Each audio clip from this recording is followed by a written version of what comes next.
பவானி அருகே கஞ்சா போதையில் பட்டா கத்தியால் தாக்க முயன்ற வடமாநில இளைஞர்களுக்கு தர்ம அடி விழுந்தது.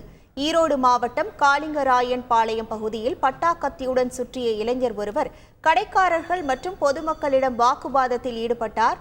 திடீரென கத்தி மற்றும் கற்களை எடுத்து தாக்க தொடங்கியதால் பொதுமக்கள் அலறி அடித்து ஓடினர். இதையடுத்து அவரை மடக்கி பிடித்து கத்தியை பிடுங்கியதுடன் கைகளை கட்டி தர்ம அடி கொடுத்தனர். தகவல் அறிந்து வந்த போலீசார் அந்த இளைஞரை மீட்டு விசாரணை நடத்தி வருகின்றனர். அவனையெல்லாம் யாரும் அடிக்க முடியல, அவன் தான் எல்லாத்தையும் அடிச்சான். ட்ரம்மு பார்க்கணும், பிளாஸ்டிக் ட்ரம்மு அப்படி ரெண்டா கட்டாயி போச்சு. எங்க தங்கி கேட்கறேன்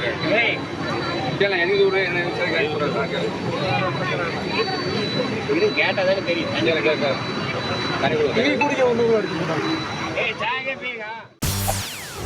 செய்திகளை உடனுக்குடன் தெரிந்து கொள்ள உடனே சப்ஸ்கிரைப் பண்ணுங்க.